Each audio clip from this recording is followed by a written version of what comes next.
안녕하세요, 여러분. 저는 컴업의 대표 프로그램 스타트업 밸리의 사회를 맡은 쿼터북의 최동현입니다. 오늘 여러분들께서 만나실 무대는 루키리그 파이널입니다. 1000여 개 지원 기업 중 수많은 평가와 피칭을 거쳐서 최종 10개사만이 오늘 이 자리에 올라왔습니다. 정말 쉽지 않은 자리인 만큼 오늘 올라오시는 한 분 한 분 모두에게 큰 응원을 부탁드리겠습니다. 오늘 심사에는 스파크랩스 김유진 대표님, 소프트뱅크 벤처스 이준표 대표님, GFT 벤처스의 음지연 대표님께서 이 자리에 함께 하셨습니다.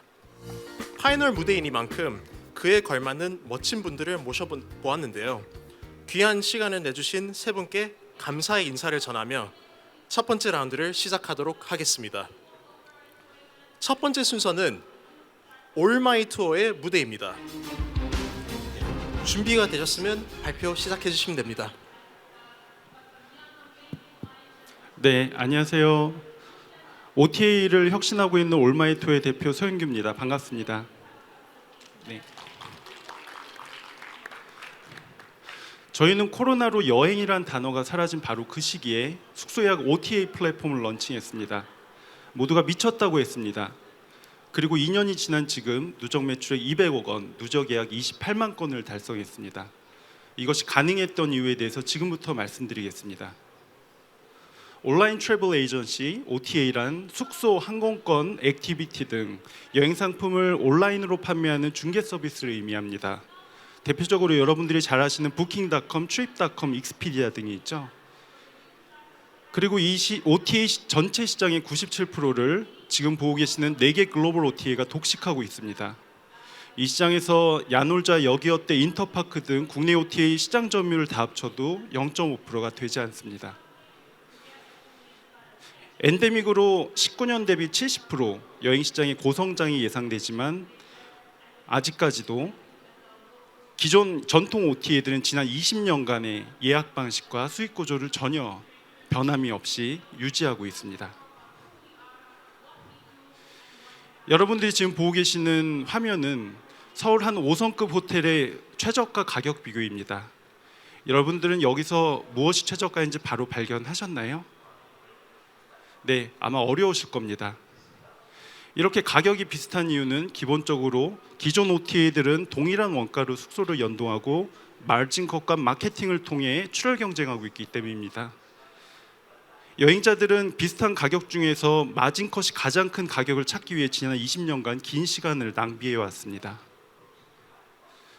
반면 숙소 운영자들은 OTA가 굉장히 많음에도 불구하고 항상 2-3개월 후에 객실 공실을 고민하고 있습니다. 이렇게 숙소 운영자, OTA, 고객 모두가 만족하지 못하는 가격 구조라고 보시면 될 것 같습니다. 저희 올마이투어가 내놓은 솔루션은 가격 비교를 하지 않아도 되고 객실 공실의 고민을 덜어주는 바우처 부킹 엔진입니다. 여행자들은 온라인 최저가 대비 15에서 30% 저렴한 가격으로 바우처를 구매해 놓고 나중에 투숙일을 여유롭고 유연하게 지정할 수 있는 방식입니다.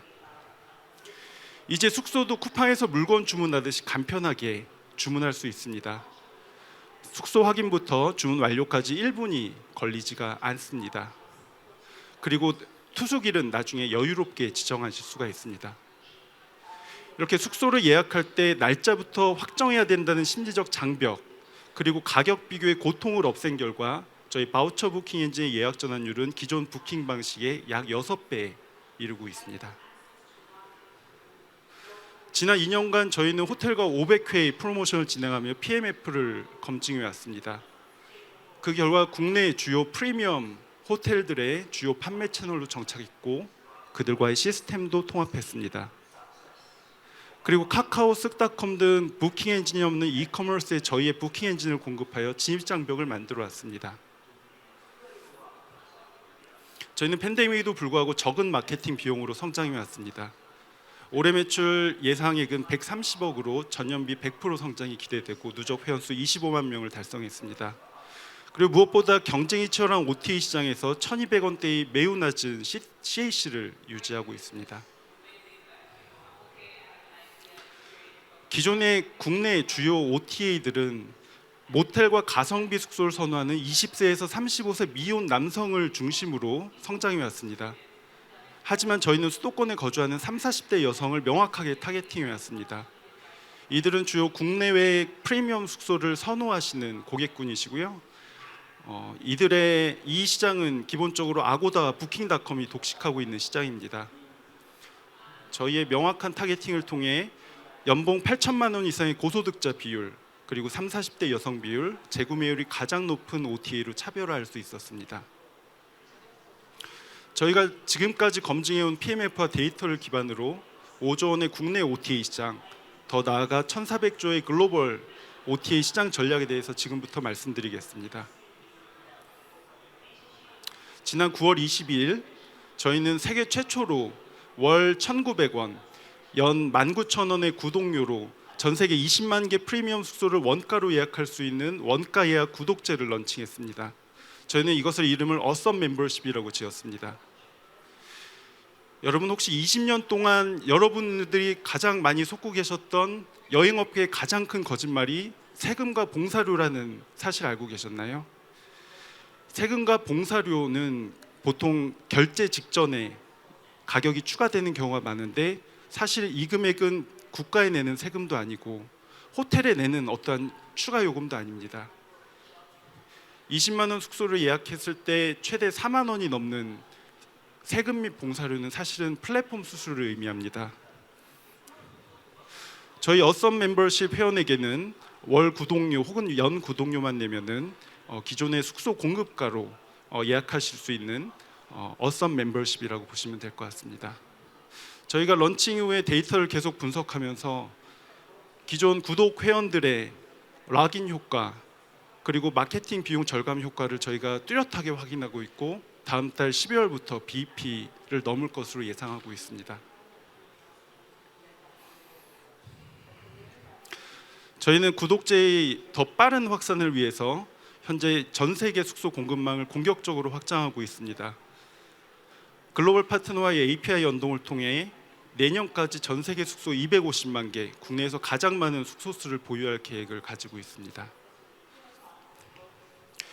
또한 고객 세분화를 통한 고객 확보 전략입니다. 저희는 스타트업과 중소기업의 임직원을 위한 복지 수요 그리고 출장 수요에 주목하고 있습니다. 그래서 저희 어썸 멤버십을 구독료 없이 이용할 수 있는 어썸 베니핏 프로그램도 같이 출시했습니다. 저희 컴업 부스에 오시면 저희 직원이 자세하게 안내를 해드리도록 하겠습니다.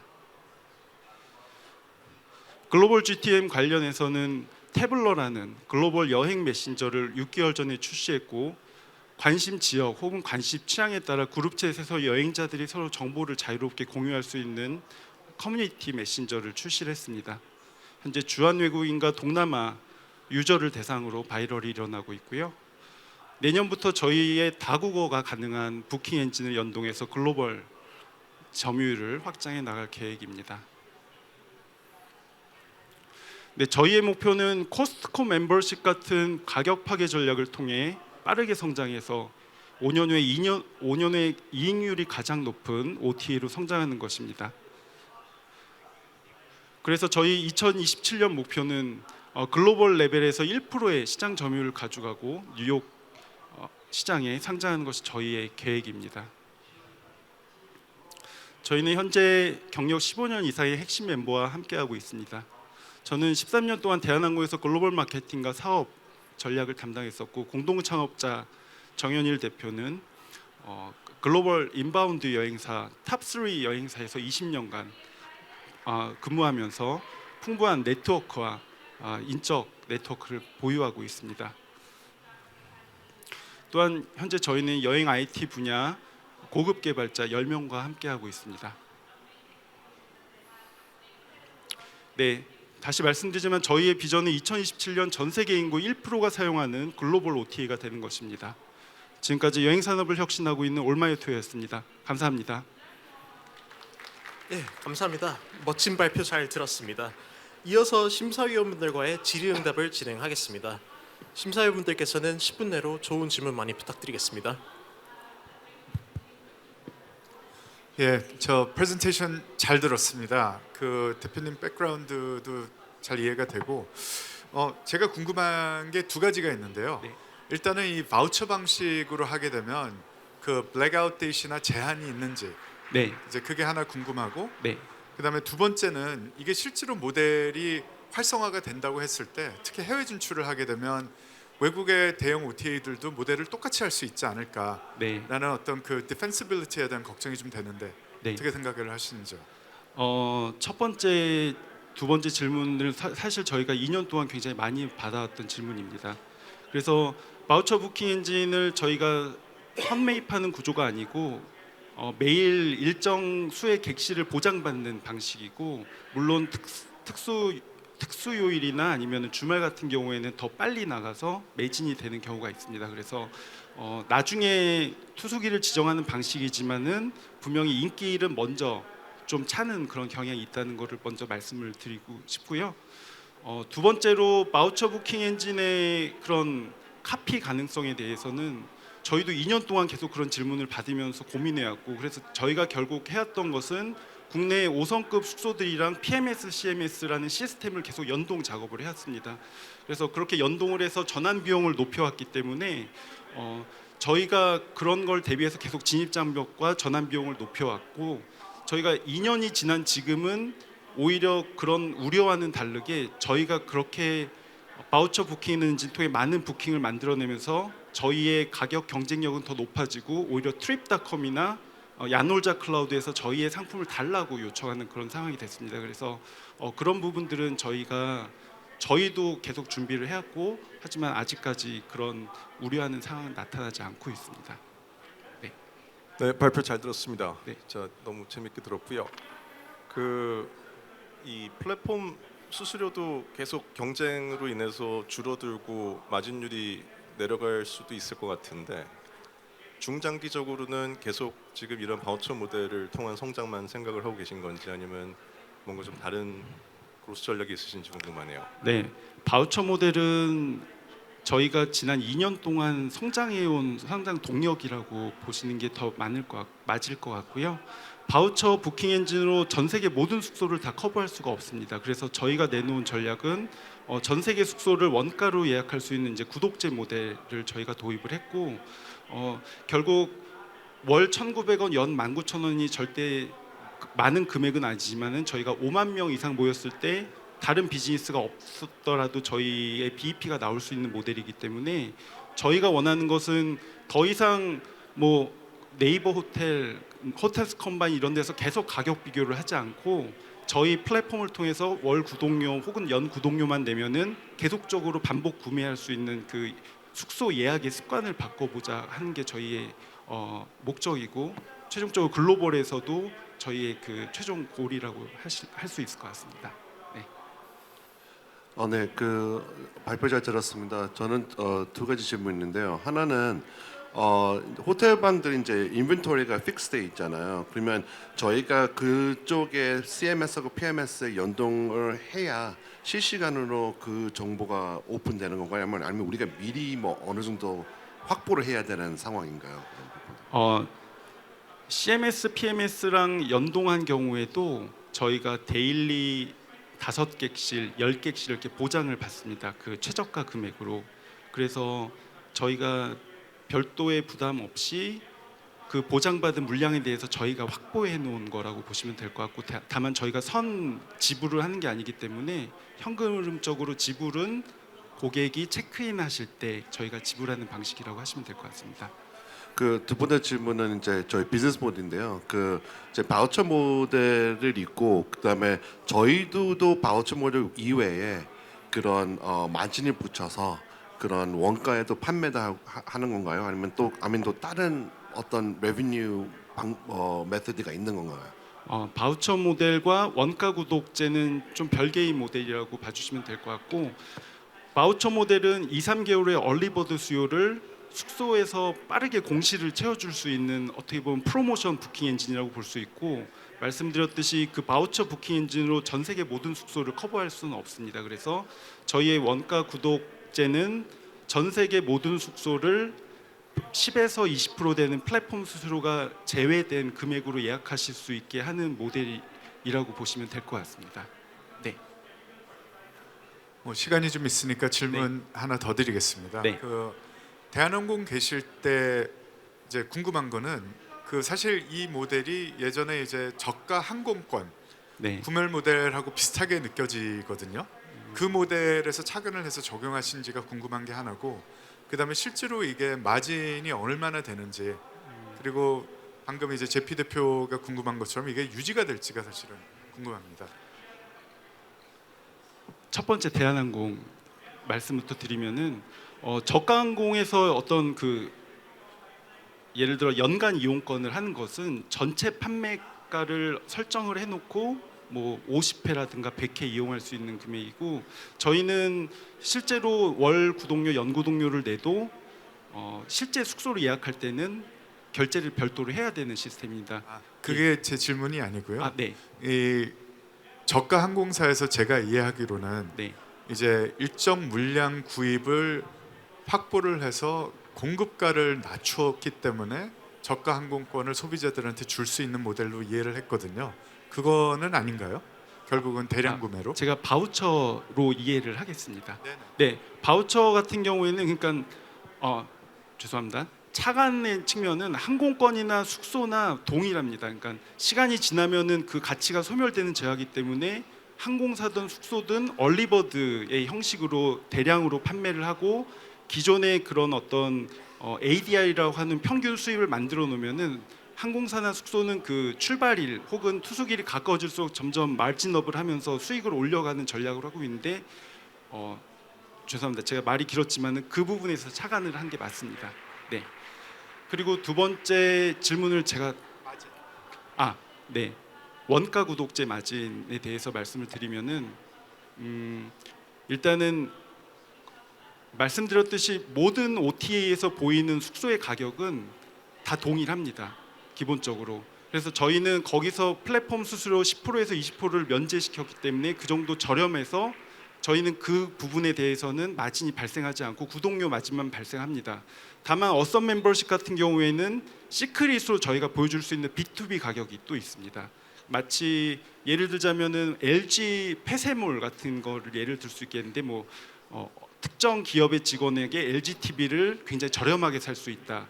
그런 시크릿가를 또 저희가 받아올 수 있기 때문에 그 가격은 실제로 B2C에서 보이는 가격보다 훨씬 저렴하지만은 저희는 거기서 또 10에서 15%의 마진이 발생하는 구조라고 보시면 될 것 같습니다. 네.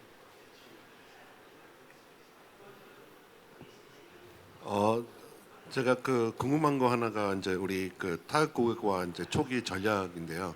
그러면 지금 그러니까 모든 나라의 모든 뭐 호텔 다 할 수는 없을 거잖아요. 처음에. 그러면 어디에 먼저 타겟 포커스 하고 있는지 좀 네. 궁금합니다. 유저 측면에서 말씀하신, 저희는 지금 동남아 6개국에 집중을 하고 있고요.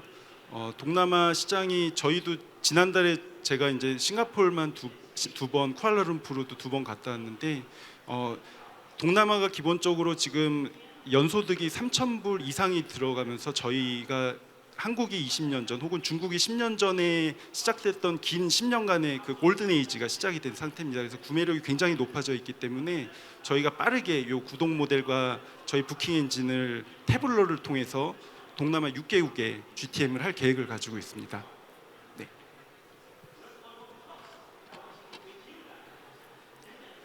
예, 그 질의응답 잘 들었습니다. 그 심사원분들께서는 점수표 체크를 해주시고 오늘 멋진 발표 진행해주신 발표자분께는 모두 큰 박수 부탁드리겠습니다. 감사합니다.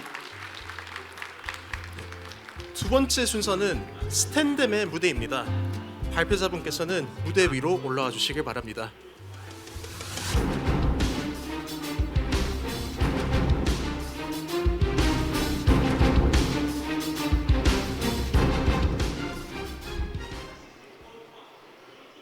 안녕하십니까, 스탬된 장유로입니다.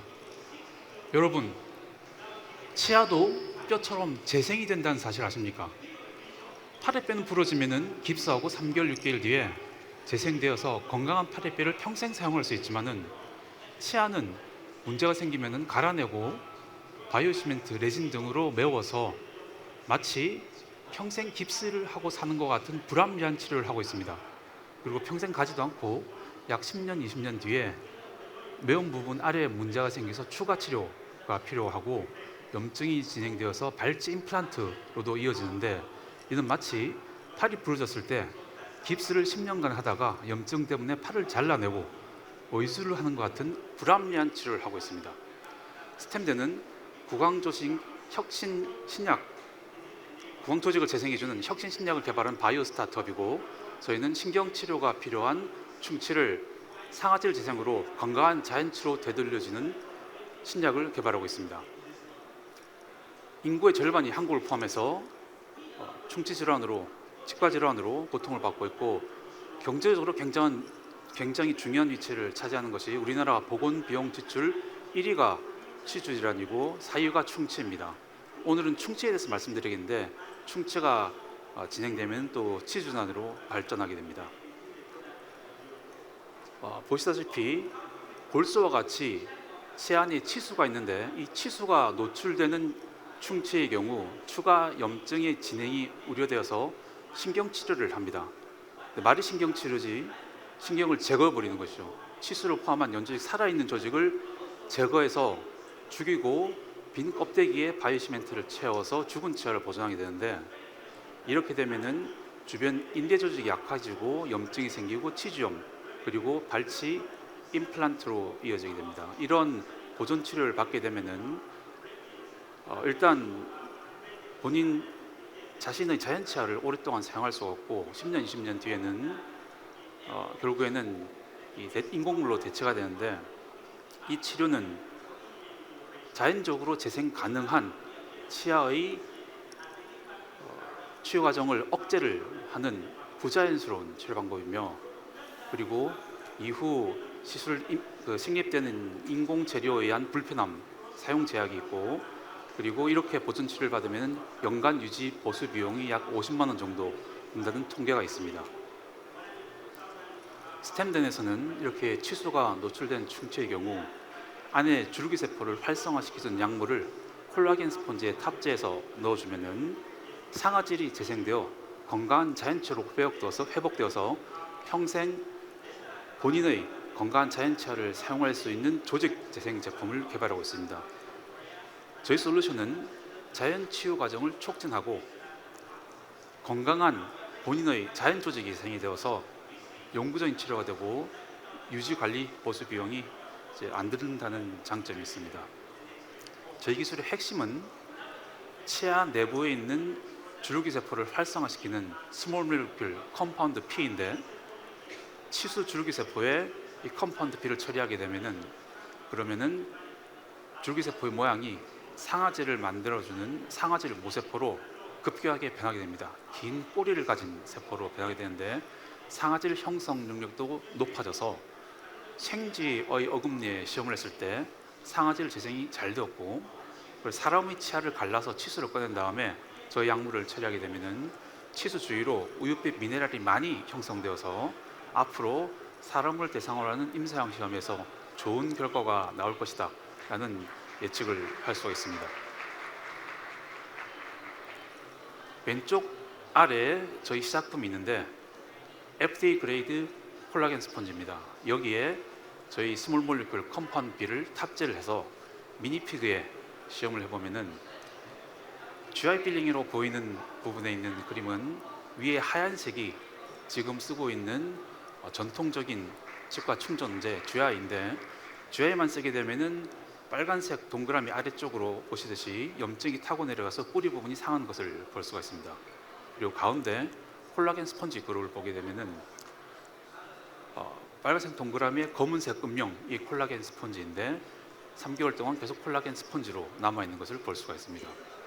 그리고 오른쪽에 컴파운드 P 5 마이크로몰라를 처리하게 되었는데 보시면은 빨간색 동그라미 안에 상아질이 굉장히 재생이 잘 되어 있는 것을 볼 수가 있습니다. 3개월째 엑스레이 사진인데 저희가 1개월에서 6개월까지 볼로를 했고 1개월, 2개월, 3개월 동안 상아질 재생이 계속 증가를 하고 4개월째부터는 3개월과 같습니다. 그리고 케미칼 농도 디펜던트하게 재생 능력이 계속 올라가는 것을 보았습니다.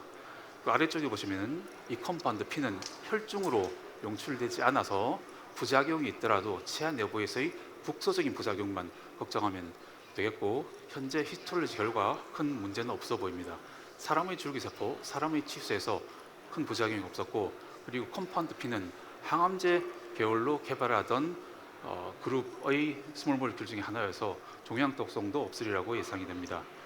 동영상은 스펀지를 시술하는 과정인데 스펀지를 넣어주는 과정은 약 30초 정도이고, 그리고 치아에 구멍을 뚫고 스펀지를 넣고 위에 기존 충전기로 얇게 마무리해서 바로 식사가 가능하게 하는데 5분 정도의 시간이 소요됩니다. 의사 선생님들이 환자를 보는데 5분 안에 마무리를 하고 싶어 하는데 그 시간을 충분히 맞출 수 있겠습니다.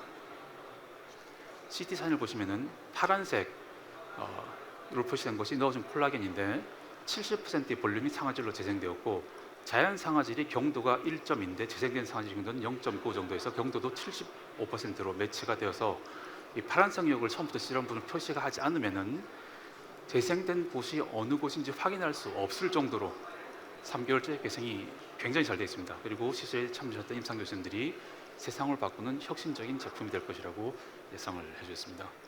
볼싱 클래스에서 교도부 시장이 없는 경우가 많은데 저희가 판단하는 교도부 시장은 왼쪽에 보시면 전통적인 신경치료입니다.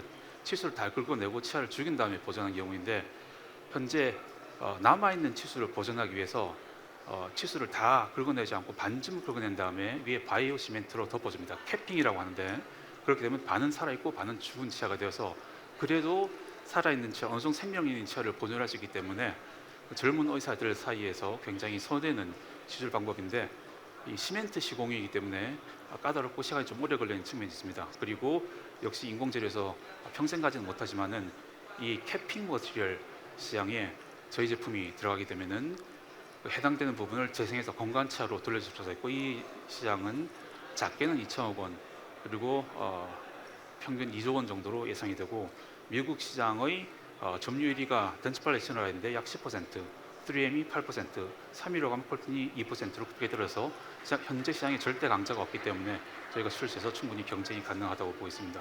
기존의 임플란트와 MTA 캐핑 머티리얼과 저희 제품을 비교하면 기존 제품이 없는 재생, 광범위한 재생 기능이 저희 제품에 있고, 그리고 시술이 간편하며 치료 시간이 짧고, 그리고 이후 유지 관리 보수 비용이 없다는 장점이 있습니다.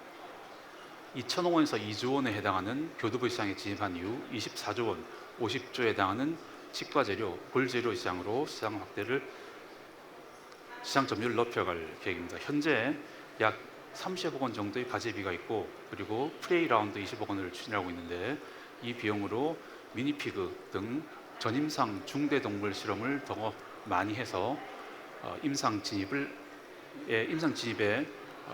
저희 제품의 사용 용도를 제한을 해서 반드시 사람에게 좋은 결과를 나타내는 프로덕트를 확보한 다음에 임상을 진입할 계획입니다.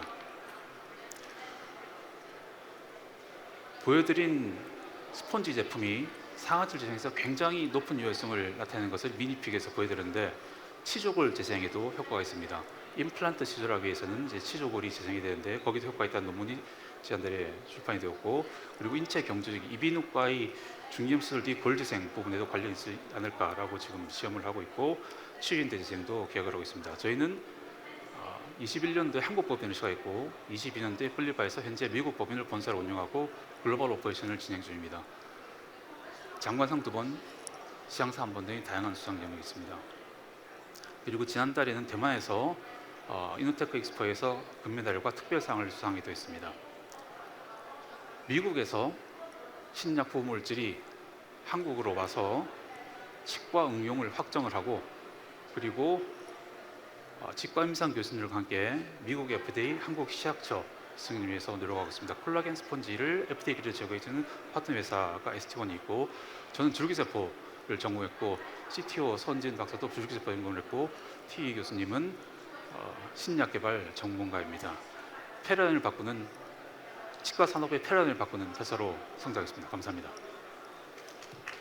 예, 멋진 발표 잘 들었습니다. 이어서 심사위원분들께서는 질의응답 바로 시작해 주시면 됩니다. 너무 인상 깊게 잘 들었습니다. 제가 사실 최근에 치과 치료를 좀 오래 받았던 터라 훨씬 더 마음에 좀 와닿는 발표였던 것 같고요. 사실 이거 가능하면은 정말 치과 인더스트리에 정말 어마어마한 게임 체인저가 될 것 같다는 생각이 듭니다. 지금 이 FDA하고 식약처 그 승인 첫 번째 질문은 프로세스는 지금 어디쯤 와 있으시고 언제 정도의 클리어런스를 받으실 거로 예상하는지가 좀 궁금하고요. 그다음에 두 번째는 이게 치아 뼈 말고 다른 부위 그 뼈 조직에도 응용이 혹시 가능한지 향후 미래에는 그게 또 궁금합니다. 저희가 계속 가지고 있던 질문이 있습니다. 식약처에 답을 달라고 몇 번을 얘기를 했는데 식약처는 모르겠으니까 너희가 답을 가져와서 우리를 설득해라.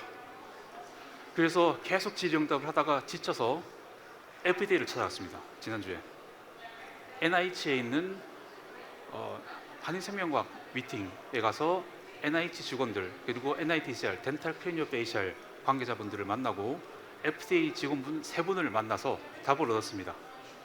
디바이스가 아니고 신약입니다. 컨비네이션 프로덕트고 551 전통 신약 개발 루트를 밟아가야 됩니다. 그러면은 보통 항암제나 내복 신약의 경우 7년, 10년 걸리고 3조의 비용이 드는데 우리도 이렇게 될 것인가? 그렇지만 다른 게 저희는 토피컬 어플리케이션이고 먹는 약이 아니고 위에 얹어주는 것이기 때문에 밴드에이드 같은 개념이고 또 국소 부작용이기 때문에 아주 부작용이 심각할 경우에는 발치 임플란트 비용을 저희 회사에서 부담을 해서 또 보상을 해드릴 수도 있습니다. 그래서 약 5년 보고 있습니다. 전임상 미니피그 실험을 1년 정도 더 하고 그러면 이제 IND 파일링 가능하다고 그쪽에 이제 세프티 톡시시티 관계자, FDA 관계자분이랑 얘기를 마쳤고 그리고 일상 이상을 동시에 진행할 수가 있고 NIH에서 일상 이상을 도와주는 그랜트도 있습니다. 그래서 미국 HQ에서 이제 그 그랜트 지원을 위해서 지금 NIDCR 그랜트 코디네이터랑 미팅을 준비하고 있습니다. 그렇게 해서 4년, 5년 안에 임상을 마치고 제품 출시를 계획을 하고 있고 저희 제품이 다른 골 조직에서 재생 효과가 있느냐라고 물어보셨는데 치조골 재생에 일단 효과가 있다는 논문을 출판을 했습니다. 발치하고 나서 투트 소켓에 뼈가 차올라야지 임플란트 시술이 가능한데 그 뼈가 조금 늦게 차오르는 분들이 계십니다. 현재 거기에는 돼지뼈, 소뼈를 태워서 넣어서 채우는 제품들이 많이 나와서 레드오션인데 저희 제품을 스펀지를 약물 탑재에 씌워보면은 그 치조골 재생이 굉장히 잘 된다라는 결과가 있습니다. 그리고 또 가능하다고 보이는 것이 이비인후과 교수님께서 관심을 가지시는데 중이염 수술 뒤에 귀 뒤 골결선이 있어서 그 부분을 채워줘야 되는데 자기 뼈가루를 넣든지 아니면 갈비 연골을 떼서 넣는 굉장히 고통스러운 시술을 하고 있는데 거기에 저희 스펀지를 넣으면 또 골 재생이 되지 않을까 생각합니다. 주로 아간면 두개골 재생에 대해서 저희들이 보고 있는데 그 이유는 뼈가 몸에 있는 뼈와 두개뼈가 발생 기전이 틀려서 몸의 뼈는 근육 조직과 유사한 뼈이고 얼굴에 있는 뼈는 신경 조직과 유사해서 일단 저희는 얼굴에 있는 뼈를 중심으로 제품을 시험하고 있습니다. 예, 발표 잘 들었습니다. 제가 정확하게 이해를 했는지 확인 좀 드리겠습니다. 그 컴파운드 P라는 신약은 지금 업체에서 직접 개발하신 건 아닌 거죠? 네, 그리고 이 부분에 적용되는 부분에 대한 이제 비즈니스를 시작을 한 걸로 이해를 하면 되겠습니까? 네 맞습니다. 예, 그러면 이 구체적으로 이 컴파운드를 개발한 업체가 어떤 업체고 이 부분 애플리케이션에 대해서 어떤 동점적인 공급 계약이 있는 건지 아니면 비슷한 모델로 다른 경쟁 업체들이 공급을 받아서 비슷한 비즈니스를 할 수 있는지가 궁금하네요. 암젠 컴파운드고 물질 특허가 없습니다. 그래서 저희가 용도 특허를 냈고 펍캠 이 NIH 케미칼 라이브러리를 봤을 때 올해 초까지만 해도 그 해당 케미칼에 대한 특허는 용도 특허 저희 거 하나밖에 없었습니다.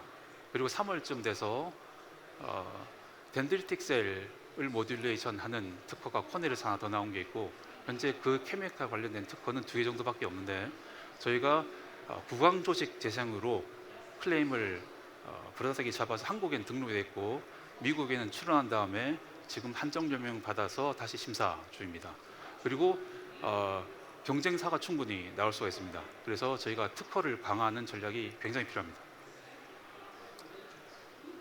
실제로 지금 공급 계약을 맺으신 상태인가요? 아니요, 제품 개발 단계여서 예. 파트너 회사랑 같이 제품을 빨리 개발해서 빨리 출시하자라고 하고 있고, 전임상 중대동물 미니피그 실험을 하고 있고 아직 네네네. 임상을 진행해야 됩니다. 그 이 개발한 컴파운드 P를 개발한 업체는 국내 업체인가요? 아니면 해외 업체인가요? 암젠에서 암젠에서. 예, 예. 아, 이해됐습니다. 네.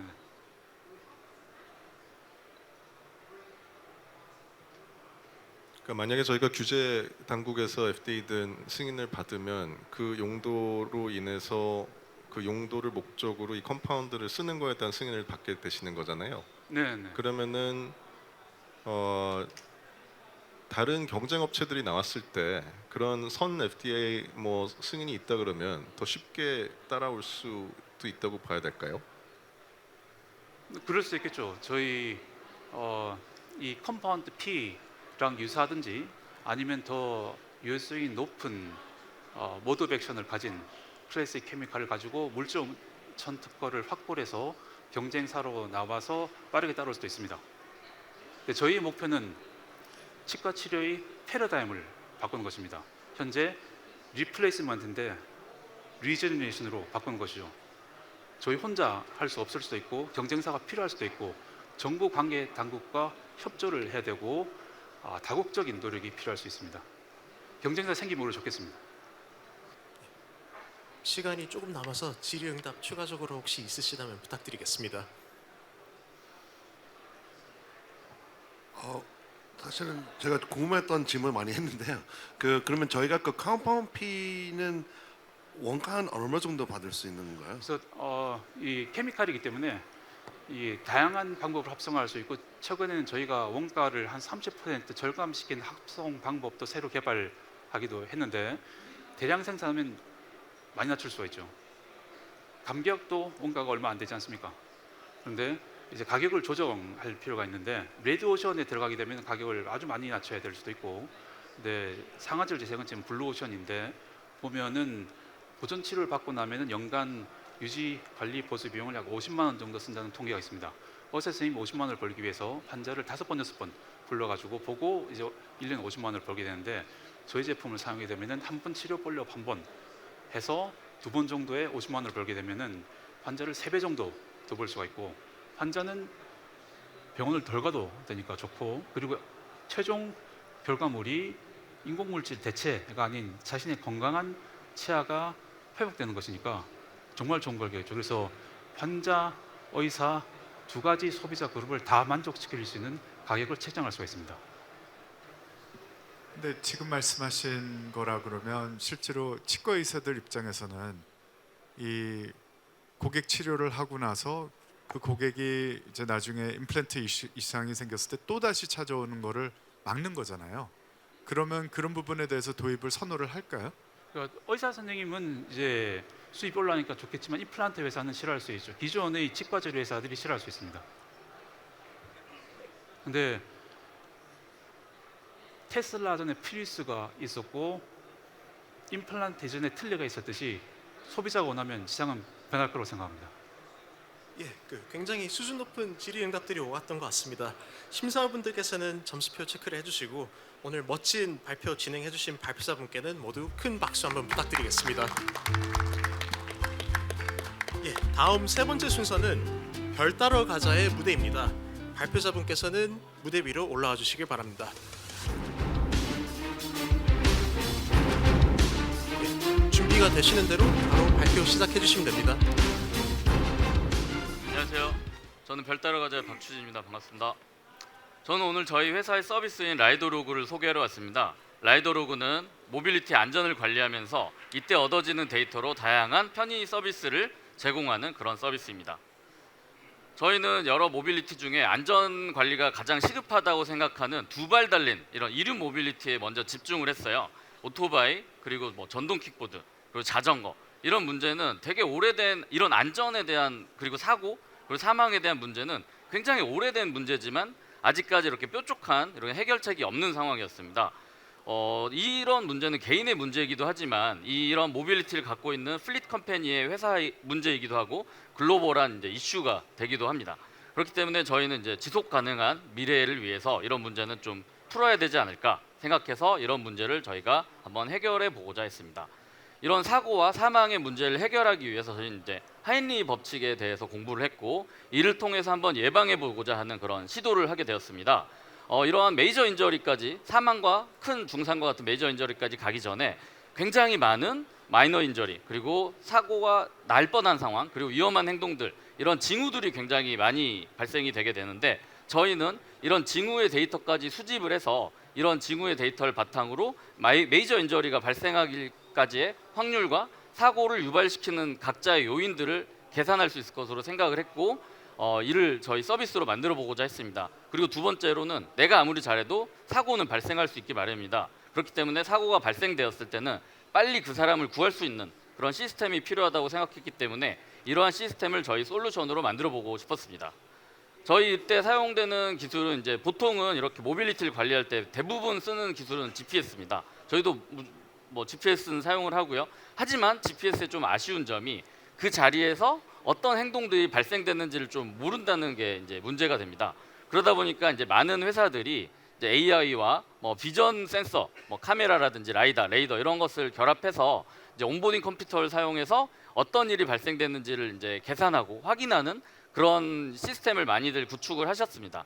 하지만 이런 시스템은 하드웨어를 이제 운용하는 그런 이제 파워 전력이라든지 데이터 소모량이 굉장히 많기 때문에 배터리가 충분한 이런 큰 이런 비클들만 사용할 수 있다는 이런 한계가 있기 때문에 저희는 비전 센서 대신에 저희가 LG 사내벤처에서 때부터 개발해 온 모션 센서를 사용하기로 했습니다. 모션 센서를 사용하게 되면은 데이터와 전력을 굉장히 획기적으로 낮출 수 있기 때문에 굳이 온보딩 컴퓨터도 필요가 없어서 AI 클라우드를 통해서 온보딩 컴퓨터 없이 사용할 수 있기 때문에 기존에는 이런 관리 영역이 아니었던 소형 모빌리티들, 전력이 제한된 아니면 전력이 없는 이런 모빌리티에도 저희의 시스템이 적용할 수 있기 때문에 위험한 이륜차부터 저희가 시작을 하게 된 겁니다. 그래서 저희는 보이시는 이런 서비스 플로우를 만들어 봤는데요. 저희 AI 클라우드가 이런 사용자의 운행 정보를 수집을 합니다. 운행 정보를 수집을 해서 이분의 평소 운행 습관을 바탕으로 미래 사고가 발생될 확률을 계산합니다. 왜냐하면 기존에 저희가 갖고 있는 데이터가 있기 때문이죠. 그것을 바탕으로 이제 세이프티 스코어로 사용을 해서 이분들이 세이프티 스코어가 높으면은 저희 연계되는 다양한 금융이라든지 다양한 저희의 전략 파트너들의 서비스를 더 활용을 더 저렴하게 한다든지 혜택을 줘서 더 안전하게 운전할 수 있게 유도를 하고 있습니다. 두 번째로는 오토매티컬 이머전시 콜인데요. 사고가 발생했을 때는 어디서 어떤 유형의 사고가 발생했는지를 관리자나 구조자에게 빨리 알려줘서 이 사람들을 빨리 구하게 합니다. 이런 거를 이제 이머전시 콜, 이콜이라고도 하는데요. EU 국가에서는 이미 이런 시스템이 의무화가 되어서 이제 모빌리티들에 다 장착이 되고 있고 북미도 현재 진행 중이고 저희도 현재 국내에 어떤 이제 공단과 함께 이런 것을 진행을 하고 있는데 저희가 거의 레퍼런스 기술로 현재는 들어가고 있다고 생각하시면 될 것 같습니다. 마지막으로는 이제 이런 모빌리티를 관리할 수 있는 자잘한 이런 기능들도 넣어서 사용자의 편의성을 더 확대시키고 있습니다.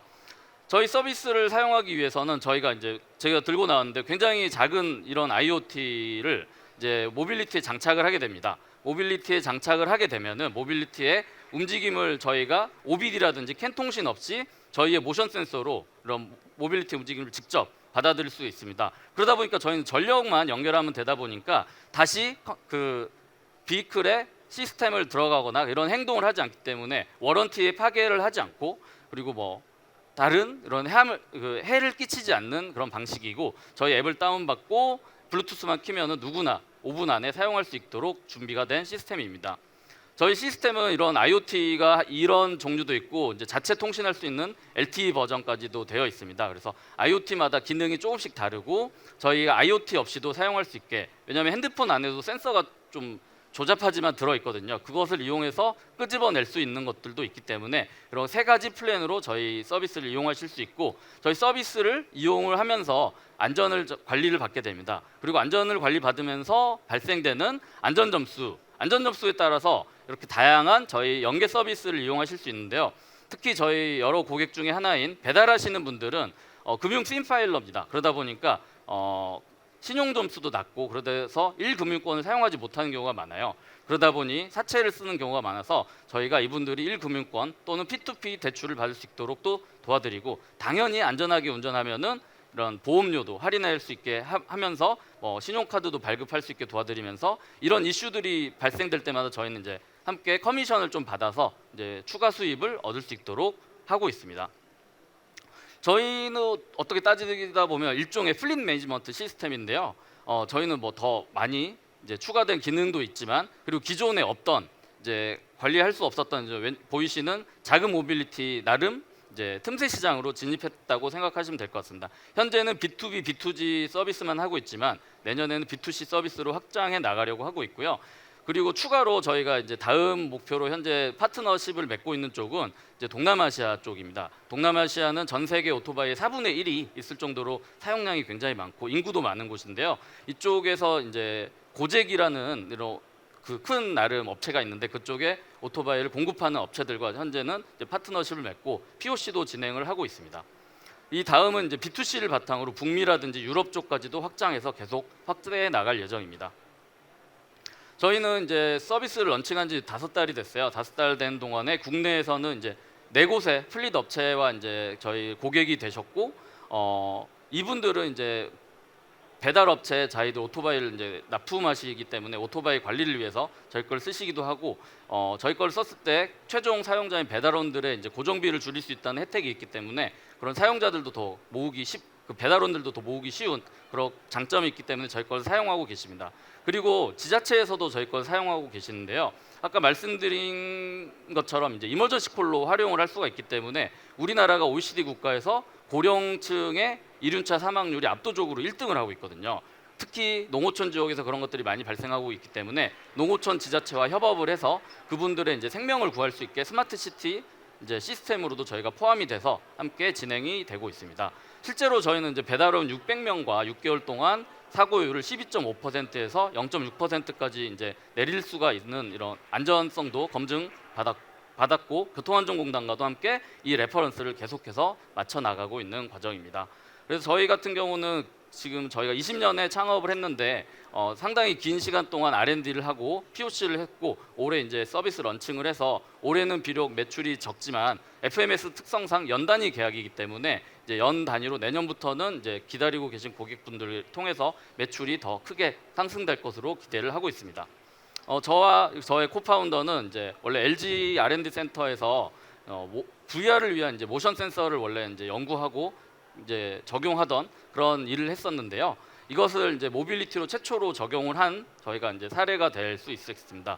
이 기술에 추가로 저희 이제 드론 스타트업을 하던 그런 친구의 그런 GPS 기술 그리고 자세 제어 기술고 저희가 이제 흡수를 해서 서비스를 만들었고 무선 통신 기술도 함께 들어와서 저희 서비스를 이제 R&D를 진행을 했으며 저희가 그리고 이제 다른 기고커 배달원이라든지 그런 쪽이 아니고 뭐 건설 노동자라든지 이런 기고커를 위한 금융을 많이 만들어 본 경험을 가진 CSO님을 모셔서 함께 현재는 이제 계속해서 기획을 하고 서비스를 확장해 나가고 있는 과정입니다. 저희는 지속적으로 계속해서 안전한 도로 그리고 즐겁게 운행할 수 있는 그런 문화를 만들어 나가려고 하고 있고 소형 모빌리티를 쓰는 전 지구의 모든 사람들이 저희 서비스를 쓸 수 있도록 계속해서 모빌리티의 안전 그리고 영역을 확장해 나가보도록 하겠습니다. 감사합니다. 예, 멋진 발표 잘 들었습니다. 이어서 심사위원분들께서는 바로 질의응답 시작 부탁드리겠습니다. 예, 대표님 발표 잘 들었습니다. 네. 근데 솔직히 잘 이해가 안 되는 부분이 굉장히 많은데요. 예, 우선 첫 번째는 지금 타겟하는 고객이 네네. 그러니까 개별 라이더신지 예, 아니면 플리트를 운영을 하시는 업체인지 아니면 뭐 보험사를 통해서 보험료나 이런 거를 최적화해서 가격을 매기는 건지가 궁금하고요. 왜냐하면 돈 내는 주체하고 그다음 베네핏을 얻는 주체하고 사실 안 맞다고 지금 느껴지거든요. 네네네. 어떻습니까? 저희의 메인 고객은 말씀드린 것처럼 플릿 업체입니다. 플릿 업체가 B2B로 저희는 메인으로 현재는 진행을 하고 있는데요. 제가 잠깐 뒤에서 보여드리면은 기존의 이런 작은 모빌리티들은 도난이라든지 파손 관리가 안 돼서 담보 가치가 좀 적었거든요. 그런데 이제 저희 서비스를 사용하게 되면은 이런 플릿 업체들이 이제 캐피탈을 받을 수가 있어서 이걸로 사업을 확장하기 좀 용이하기 때문에 저희 것을 사용하게 되고 이제 일종의 B2, B2C 개념도 있어서 이 플릿 업체에 배달원이 더 많이 들어와야 이 사람들도 경쟁력이 있는 거잖아요. 그렇기 때문에 이제 서로 일석이조를 노리면서 현재는 서로 윈윈 다 이제 렌탈 리스사, 배달 대행사, 배달원이 다 윈윈할 수 있는 구조로 만들어서 저희 메인은 이제 렌탈 리스사, 플릿을 가지고 있는 데라고 생각하시면 될 것 같고, 그리고 이제 보험사라든지 이런 다양한 파트너 쪽은 이제 저희가 커미션을 받긴 하지만 저희의 메인 고객보다는 저희의 파트너로서, 그리고 저희의 마케팅이 파트너가 많을수록 저희 쪽에 고객이 더 많아지기 때문에 그쪽으로 이제 생각을 해서 진행을 하고 있다고 생각하시면 될 것 같습니다. 근데 그 좀 follow-up으로 여쭤볼게. 네. 실제로 지금 말씀하신 부분이 검증이 됐습니까? 어떤 부분이 플리트 운영사가 네네. 지금 서비스를 운영을 하고 실제로 산재 보험 커버리지를 가격을 낮추든지 커버리지를 받게 된 사례들이 지금 나오고 있는 거예요. 저희가 이제 보험사를 통해서 이제 저희 특약이 이제 붙이면 이제 몇 퍼센트 할인, 그리고 가장 안전한 사람은 20%까지 할인, 이렇게 현재는 진행을 하고 있고요. 보험 배달 쪽 보험이 생각보다 비쌉니다. 그리고 1년에 배달원 쪽이 이제 책임 보험만 500만 원 정도 되거든요. 그러다 보니까 이분들에게 뭐 5%, 10%가 우리가 느끼기에 작을 수도 있지만 생각보다 책임 보험만 500, 종합 보험은 1000이 넘어가기 때문에 생각보다 큰 금액이라고 그러니까 생각합니다. 그런 할인 부분에 대한 건 이미 보험사를 통해서 확보가 되신 상태고, 맞습니다. 예. 그러면 그 부분에 대한 비용 절감을 서비스료를 커버하고도 남을 정도의 플리트 운영사에서는 손해를 안 보고 할 수 있다는 맞습니다. 부분인가요? 왜냐하면은 그분들도 이렇게 뭐 500만 원, 1000만 원 이런 게 하나만 보면은 부담이 아닐 수도 있지만 뭐 보통 플릿을 갖고 있으면 100대, 뭐 400대, 500대 이렇게 갖고 있거든요. 그렇다 보면은 굉장히 큰 비용이기 때문에 절감하고자 하는 니즈도 굉장히 큽니다. 네, 죄송합니다. 마지막으로 하나. 네네. 아까 그 사고율에 대해서 말씀하신 게 사실은 숫자상으로는 굉장히 그럴듯하지만 네네. 그 내용을 좀 여쭤보고 싶어요. 12.5%에서 0.5%로 갔다는 게 네네. 도대체 무슨 근거로 갔는지. 음. 왜냐면 운전을 험하게 하는 사람들을 줄여가지고 예예. 아니면 내보내가지고 사고율을 줄인 건지, 어떤 배경으로 이 사고율을 줄인 건지. 저희가 이제 두 가지 방식을 했었는데요. 하나는 한 지역의 대부분의 그 배달원을 데리고 이제 아까 600명이라고 했으면 이제 경기도의 이제 작은 도시의 대부분의 배달원과 함께 이제 6개월 동안 테스트를 했었을 때 작년에 비해서 그 테스트한 사람들의 사고율이 얼마나 줄었나. 왜냐하면 그 지역에 800명의 배달원이 계시는데 600명이면 굉장히 많은 수치거든요. 그래서 그분들에 대해서 비교를 했고, 저희 혼자 한 게 아니고 교통안전공단과 함께 진행했고, 두 번째는 또 뭘 했었냐면은 이분들의 안전 점수를 저희가 원래는 이제 이거 하시는 분들이 이제 노조 같은 데서 교육을 해주세요. 근데 기존의 교육 방식은 이제 약간 예비군이 그 민방위처럼 다 이렇게 앉혀놓고 동영상 보여주고 뭐 안전하게 형식적인 거였는데, 이제 개별 맞춤형으로 저희 것을 통해서 이제 레포트를 보면서 이거 봐라, 너는 이런 게 위험했어, 이런 것을 통해서 피드백을 받아서 바뀌는 안전 점수를 확인을 했습니다.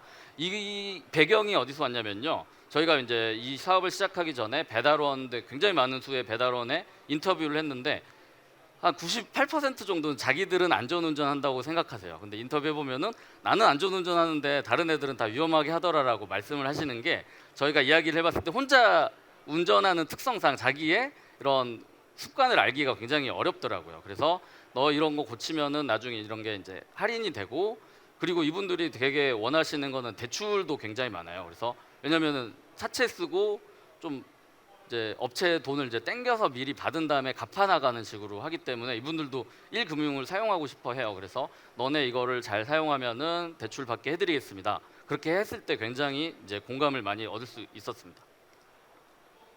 네, 그 질문이 있는데요. 라이더의 보험료가 그 플리트 운영 회사가 내는 거예요, 아니면 라이더가 직접 자기가 내야 되는 거예요? 플릿 운용사가 내고 이제 리스 렌탈 해주잖아요. 그러면은 이제 조금씩 그분들에게 받아갑니다.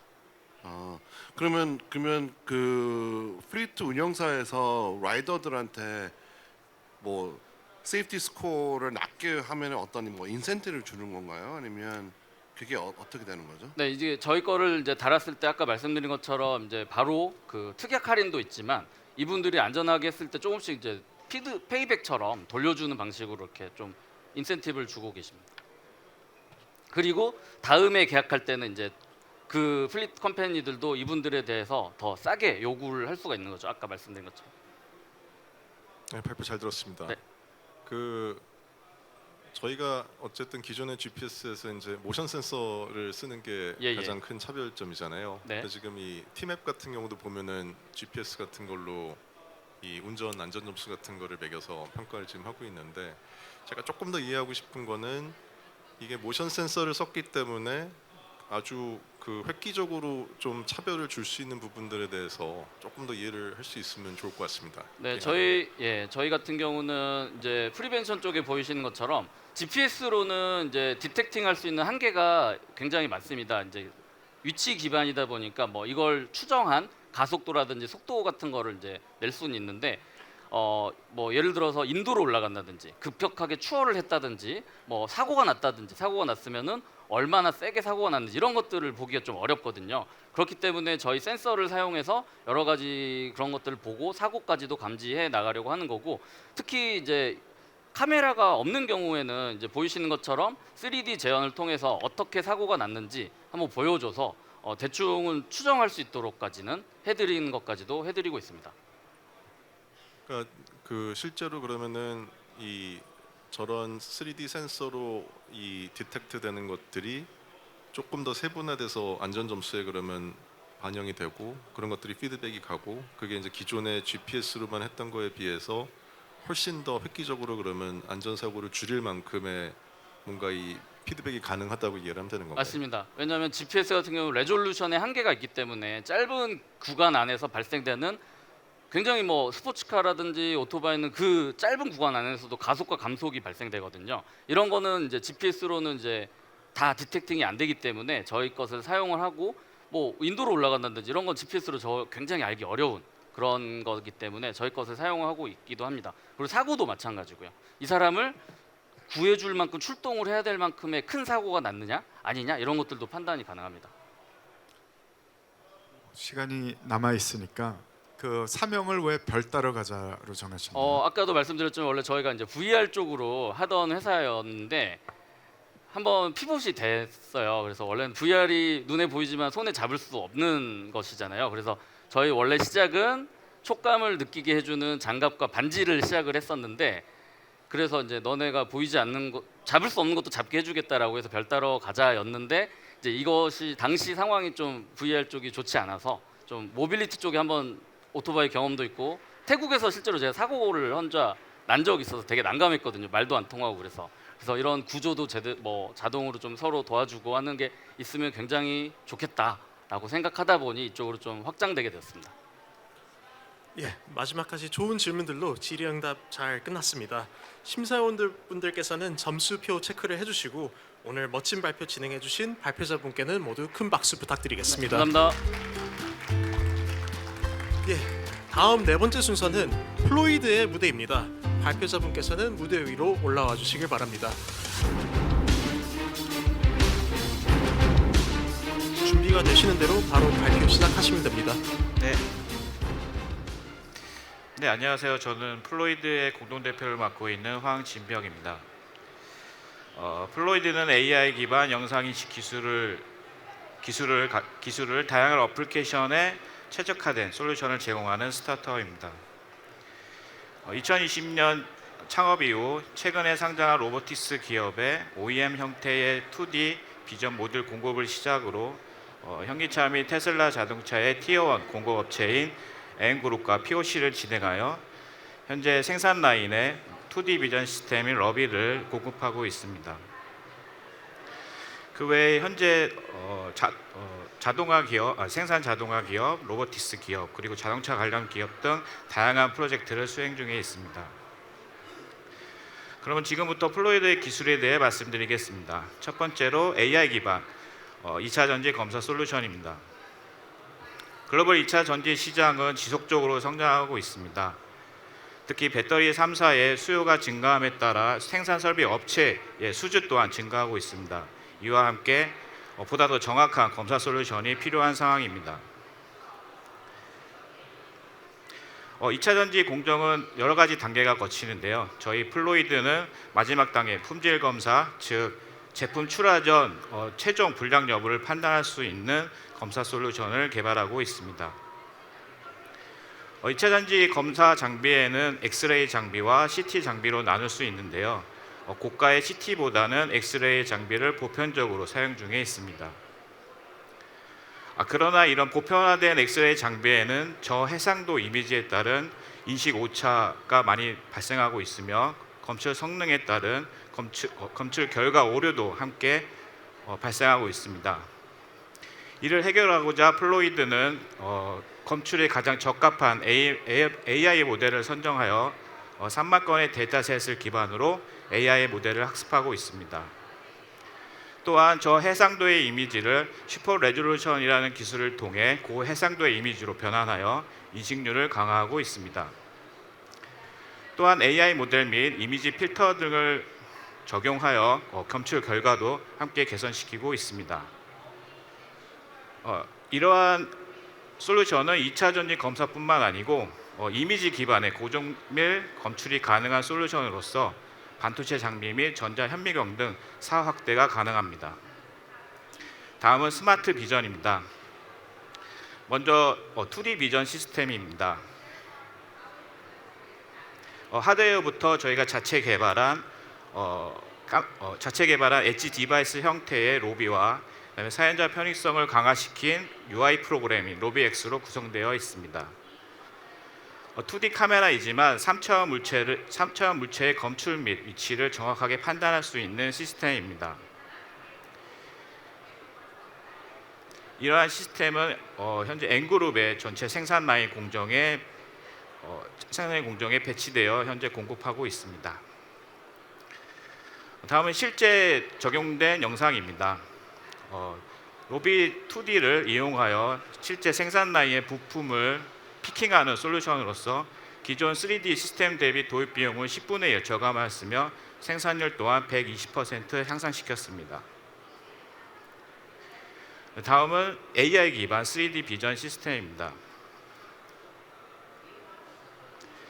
3D 카메라를 통해 물체의 3차원 자세 추정을 할 수 있는 포즈 에스티메이션 파트와 로봇 스스로 물체를 집을 수 있는 그래스핑 파트로 구성되어 있습니다. 또한 엔비디아의 시뮬레이션 툴인 아이작 플랫폼을 활용하여 시뮬레이션도 함께 활용할 수 있는 전체적인 플랫폼을 구성해서 이 시스템을 공급하고 있습니다.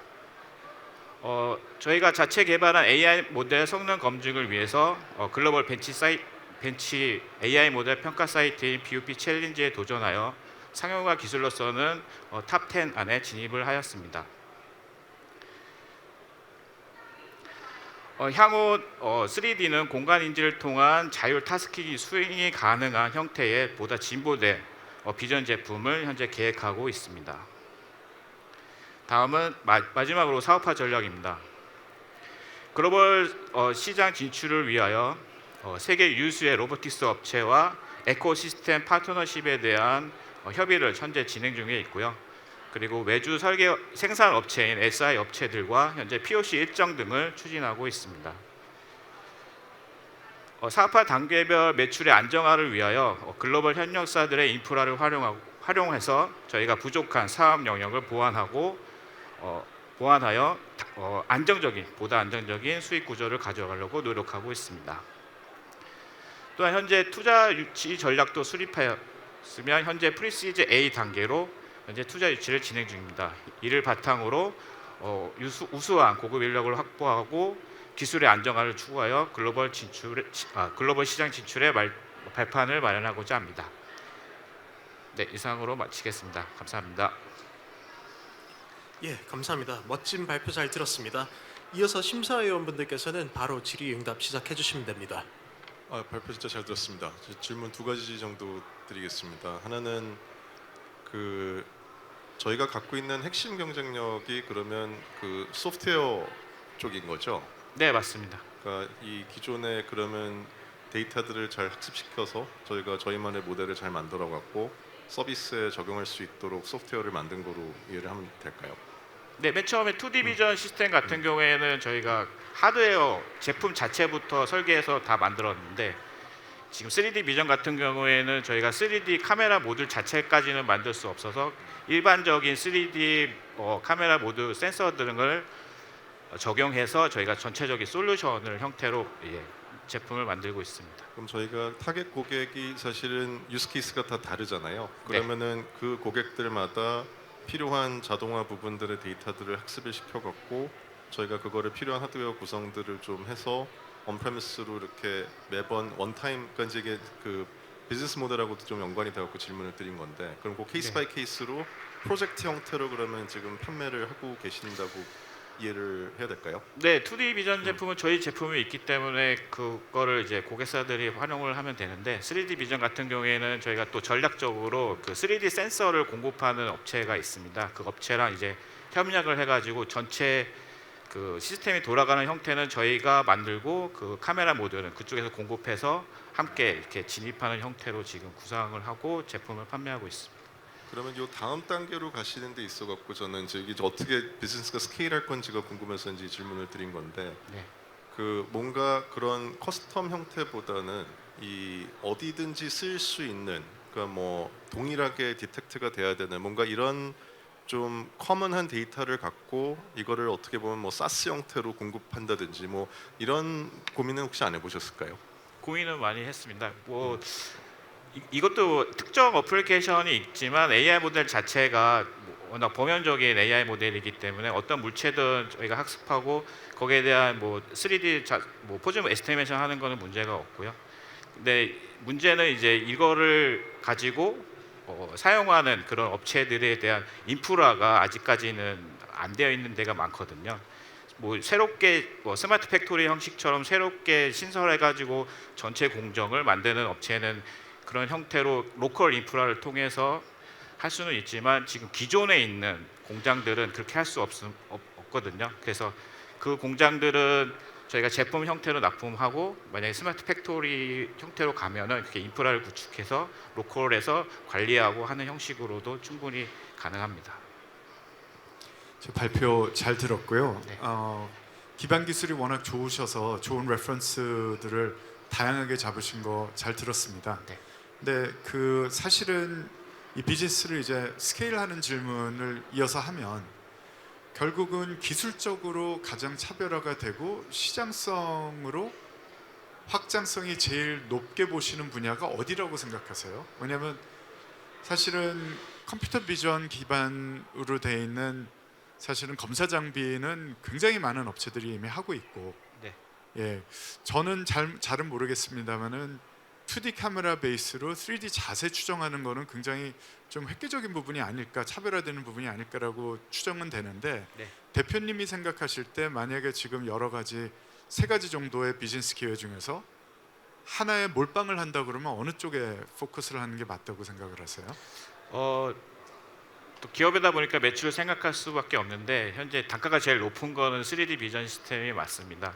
맞는데 이제 너무 단가가 높기 때문에 그거를 사용하는 고객사들도 좀 문제가 있거든요. 그래서 저희가 2D 비전으로 먼저 3D 자세 추정을 해서 피킹할 수 있는 솔루션을 먼저 제공해 드린 거고, 지금 제공해 드린 거고 지금 현재 그걸 가지고 양산해서 뭐 생산율도 120% 향상시켰지만 그쪽에도 이런 케이스에는 3D 비전 시스템이 더 필요하다는 것도 많이 느끼고 있는 상황입니다. 그래서 향후에는 3D 비전 시스템을 좀 더 활성화하고 저희가 비용 절감을 좀 더 하는 게 제가 생각하고 있는 마켓입니다. 그러면 지금 2D로 처음에 접근을 한 다음에 그걸 업셀을 할 수 있는 기회가 생기는 거네요. 3D 시스템으로. 네, 맞습니다. 지금 예. 그 저희랑 POC를 거의 1년 동안 한 그 N그룹 자체에서도 기본적인 프레스 라인에다 지금 적용되어 있는 게 2D 비전인데, 다른 뭐 아사이나 어셈블리 라인 그런 것들은 뭐 3차원 3D 비전 시스템이 필요하다고 그들도 생각하고 있어서 내년 정도에는 아마 PO가 나올 거라고 생각됩니다. 네. 잘 알겠습니다. 네, 발표 잘 들었습니다. 저희 스마트 비전 제품 솔루션이 네. 기존에 아무 로봇 암하고 사용할 수 있는 건지, 아니면 특정한 어떤 제품하고 하는 건지, 아니면 아예 새롭게 같이 구매를 해야 되는 부분인지 궁금합니다. 기존의 모든 로봇이든 다 가능합니다. 특히 저희가 그 ROS라고 해서 로봇 OS라는 이런 오픈 커뮤니티가 있거든요. 거기에서 나오는 로봇들의 개수가 한 300개 정도 됩니다. 그것들은 다 지원이 가능합니다. 그래서 웬만한 로봇들은 다 저희의 어떤 인터페이스 뭐 로봇의 어떤 설정 없이 저희가 다 이렇게 연결해서 로봇이 충분히 사용 가능합니다. 네.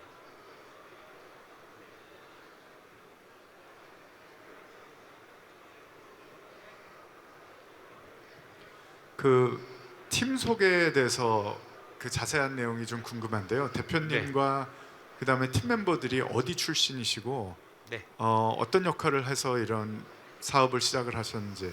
약간 지금 한 4년 차 되는데 약간 우여곡절이 있었는데요. 처음에 저는 일단은 주로 반도체 업계에서 그 멀티미디어 쪽, 비디오나 카메라 쪽을 일했었고 외국계 기업으로서는 뭐 ST 마이크로라는 에릭슨하고 합작된 ST 에릭슨하고 그다음에 브로드컴에서 이제 AP 업무에 관련된 엔지니어로서 시니어 엔지니어로서 일을 했고요. 맨 처음에는 초창기에는 9명으로 시작을 했었습니다. 구성은 뭐 석사, 박사 다 구성을 해서 시작을 했는데 이게 중간에 이제 POC가 길어지다 보니까 이제 다들 지쳐서 한 명씩, 그러니까 플랫폼은 완성이 되는데 한 명씩 나가더라고요. 현재는 5명으로 지금 최종 구성이 돼서 지금 활동을 하고 있고요. 주로 AI 엔지니어랑 플랫폼 엔지니어, 그다음에 하드웨어 엔지니어 이렇게 있습니다. 아까 이제 좋은 레퍼런스들을 확보를 하신 거는 대표님 인맥인가요? 아니면 영업 쪽이나 그런 쪽을 뚫는 팀 멤버가 따로 있으신 건지? 네, 이 M그룹의 그 R&D 센터장님이 저의 전 직장 팀장님이셔가지고 그분의 소개로 일단은 먼저 검토가 가능했었던 거고요. 네, 그 다음에 이제 POC를 잘 진행해서 이제 공급하게 됐습니다. 그래도 이제 기술 테크 회사시다 보니까 네. 그 좀 갖고 계신 마일스톤이 좀 있으실까요? 그러니까 이런 엔지니어적으로 우리가 이제 이런 독보적인 또 기술을 또 개발하고 또는 개선을 시키고 워낙 요새 또 좋은 그 AI 기술들이 많이 쏟아져 나오다 보니까 활용 또 갖고 와서 하실 수 있는 것도 있으실 것 같은데. 우선은 3D 포즈 에스티메이션 AI 모델을 이제 그 BOP 챌린지라는 그 평가 사이트가 대부분의 그거에 그 알고리즘도 올리는 대학교들이 홍콩 가기대나 뭐 이런 데들이거든요. 근데 저희는 일단은 회사로 올린 데는 아마 저희밖에 없었을 거예요. 근데 맨 처음에 올렸을 때는 막 16위까지 했었는데 내년까지는 탑3 안에는 어느 정도의 AI 검증을 할 수 있는 AI 모델의 그런 수준을 확인할 수 있는 것까지 하는 게 1차 목표고요. 2차 목표는 아까 말씀드렸다시피 로봇 스스로 공간 인지를 해서 어떤 업무가 수행되기 전에 자기가 이 상황을 판단을 해서 이런 타스크별로 수행이 가능한 형태의 아마 좀 더 진보된 비전 시스템을 개발하고자 지금 계획하고 있습니다. 예, 감사합니다. 그 좋은 질의응답들까지 잘 끝마쳤습니다. 심사위원분들께서는 점수표 체크를 해주시고 오늘 멋진 발표 진행해주신 발표자분께는 모두 다시 한번 큰 박수 한번 부탁드리겠습니다. 네, 감사합니다. 예, 그 5번째 무대는 호패의 무대입니다. 발표자분께서는 준비되시는 대로 무대 위로 올라와 주시면 됩니다.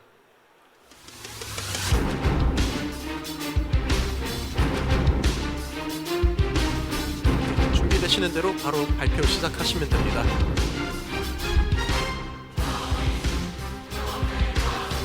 네, 안녕하세요. 팀 호패 전진영 CEO입니다. 이렇게 루키리그 파이널 탑10 무대로 다시 한번 저희 팀과 서비스를 소개드릴 수 있는 기회를 주셔서 감사드리며 발표 시작하겠습니다.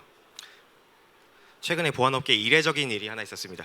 바로 글로벌 핀테크 기업 페이팔이 개인정보보호위원회로부터 9억 600만 원의 과징금을 부과받은 사건인데요.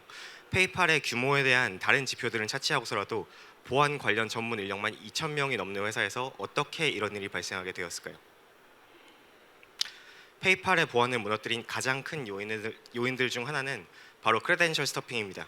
크레덴셜 스토핑은 다른 서비스에서 유출된 계정 정보를 공격 대상 서비스에 주입하여 사용자의 계정을 탈취하는 행위인데요. 이걸 공식 명칭으로는 어카운트 테이크오버라고 부릅니다. 일반인의 눈높이에서 흔히 이야기하는 내 아이디가 해킹당했다 할 때 해킹이 바로 이 어카운트 테이크오버, 줄여서 ATO라고 보실 수 있겠는데요. 한국에서만 스타벅스, 무신사, LG U+, 그리고 불과 지난주에는 동행복권이 공격당했습니다. 국내에서 최근 2년간 개인정보보호위원회에 보고된 피해만 6,500만 건이 넘습니다. ATO는 매우 심각한 문제입니다. 이런 다양한 공격 방식으로 일어나는 ATO 문제로 인해 포춘 500 기업들은 이미 연간 평균 3,600만 달러의 손실을 기록하고 있습니다. ATO 위협과 시장은 모두 무서울 정도로 빠르게 성장하고 있습니다. 2021년 미국 금융산업 내에서만 560억 달러, 하나로 75조 원 이상의 자금이 손실되었습니다. 당시 150억 달러 규모이던 ATO 관련 보안 시장은 2년 만에 700% 성장하여 올해 1,000억 달러 이상, 우리 돈으로 140조에 육박할 것으로 추산됩니다. 더 중요하고 무서운 사실은 ATO 공격은 같은 기간 동안 무려 64배나 증가했다는 것입니다. 이렇게 수치로만 말씀드리면 피부에 와닿지 않으실 수 있기 때문에 ATO의 공포를 느끼실 수 있는 짧은 영상 하나 보고 가시겠습니다.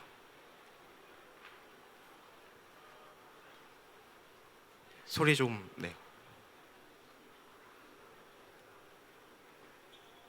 소리 좀 틀어주세요. 핸드폰을 실수로 떨어뜨려서요. 액정이 깨졌네요. 제품 여기 맡겼다고 했어요. 무슨 일 있어? 네가 오라고 해놓고. 내가?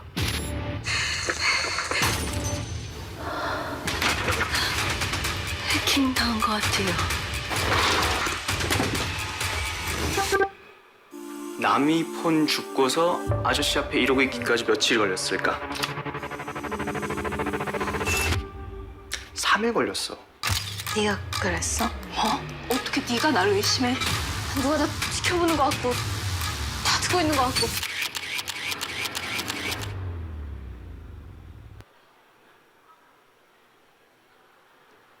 네, 방금 보신 영상은 스마트폰을 떨어뜨렸을 뿐인데 라는 영화 예고편 중 일부입니다. 일본 소설 원작으로 올해 2월 넷플릭스에서 공개된 작품인데요. 보시고 에이 뭐 영화니까 라고 생각하실 수도 있겠으나 전혀 그렇지 않습니다. 오히려 저는 이 영화를 보고 임시완이 굳이 저렇게 복잡하게 공격했어야만 했나, 더 쉬운 방법도 있는 것 같은데 하고 생각했는데요.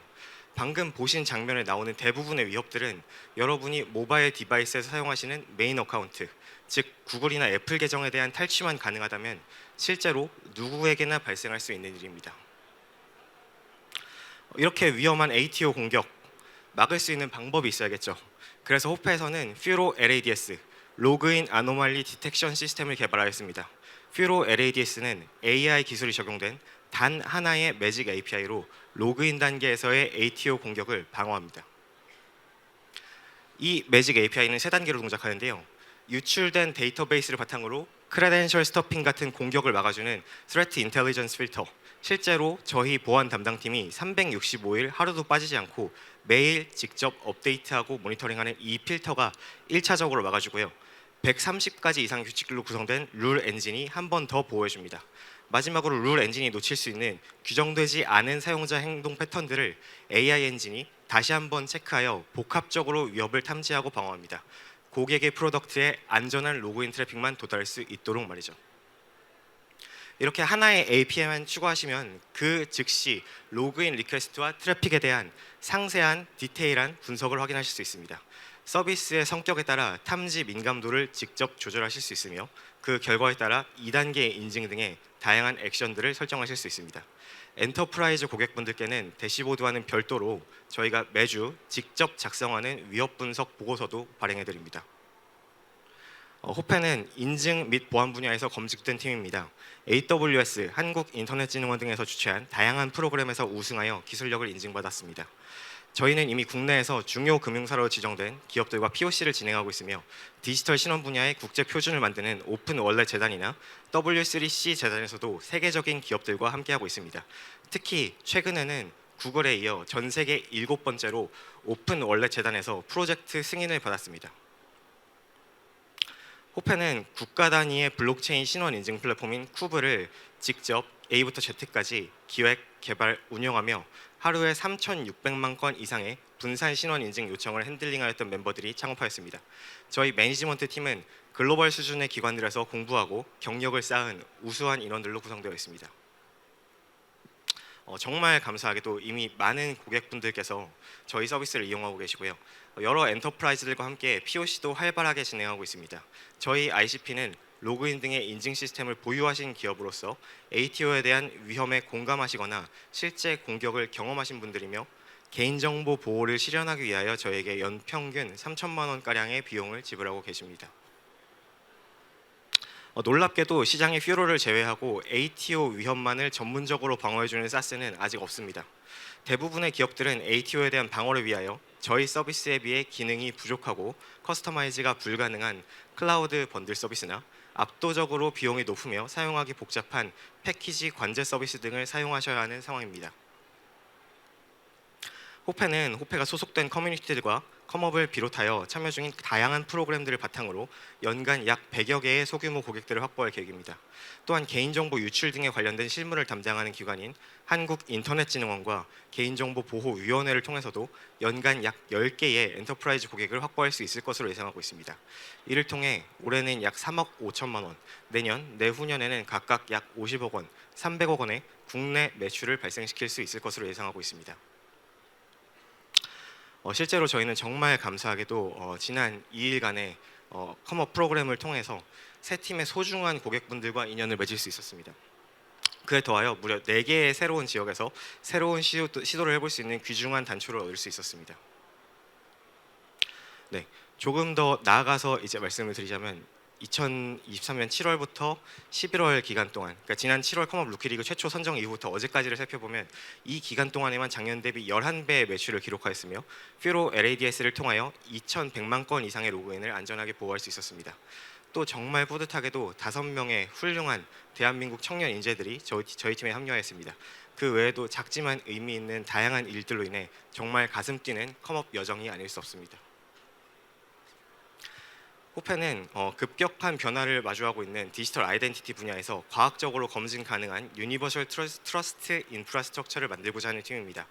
아이디 패스워드 기반의 중앙화된 인증부터 흔히 여러분들이 소셜 인증이라고 알고 계시는 오픈 어텐티케이션, 그리고 다가오는 웹3 분산 신원 인증까지 디지털 신원 인증이라는 도메인을 관통하는 기술력과 비즈니스적 역량을 가지기 위하여 호페는 글로벌 오르가니제이션들을 통한 오픈소스 활동이나 미국 국토안보부의 기술과제 지원 등의 작은 계단들을 오르며 차근차근 노력하고 있습니다. 네, 현재 저희는 누구나 쉽고 안전하게 고품질의 로그인 시스템을 구축할 수 있도록 도와주는 로그인 사스 퓨로 IAM, 그리고 웹3 디지털 아이덴티티 월렛인 퓨로 월렛, 마지막으로 이번 컴업을 통하여 적극적으로 소개드리고 있는 ATO 프로텍션 사스 퓨로 LADS까지 3가지 제품과 기술에 집중하고 있습니다. 미국의 경우 올해 한 해에만 전체 인구의 최소 40% 이상이 ATO로 피해를 입을 것이라고 합니다. 이 수치는 심장병과 암으로 인한 사망률을 합친 것보다 높은 비율입니다. 이렇게 심각한 ATO 위협, 퓨로 LADS로 마법같이 해결하실 수 있습니다. 감사합니다. 예, 감사합니다. 멋진 발표 잘 들었습니다. 이어서 심사위원분들께서는 바로 질의응답 시작해 주시면 되겠습니다. 예, 발표 잘 들었습니다. 근데 이제 ATO가 이 위협이 된 지는 꽤 오래 전이고요. 그 다음에 직접 로그인을 운영하는 구글이나 이런 데는 자체 솔루션을 많이 갖고 있는데, 제가 궁금한 거는 이 3자 보안 솔루션으로 이런 ATO에 특화돼서 경쟁을 하고 있는 국내 경쟁사, 해외 경쟁사, 아까 보여주신 거는 직접 경쟁사가 아니라고 느껴졌습니다. 어떤 게 있는지 좀 궁금하네요. 일단 2가지로 답변을 드릴 수가 있을 것 같은데요. 구글에서 사용하는 그런 이제 로그인 보안이라든지 이런 부분은 실제로 저희 고객분들 중에서는 소셜 로그인만으로 로그인하는 시스템이신데, 그러니까 예를 들면 아까 말씀하신 구글 로그인 같은, 그럼에도 저희 서비스를 도입하신 고객분들도 계십니다. 이게 왜 그러냐면은 구글 로그인에 대한 보안은 고객이 구글 계정에 로그인을 할 때의 보안이지 구글 계정을 통해서 제3자의 서비스에 로그인을 할 때의 보안은 사실 아니고요. 그리고 이제 뭐 구체적으로 회사명을 언급드려도 될지는 모르겠는데 국내에 있는 이제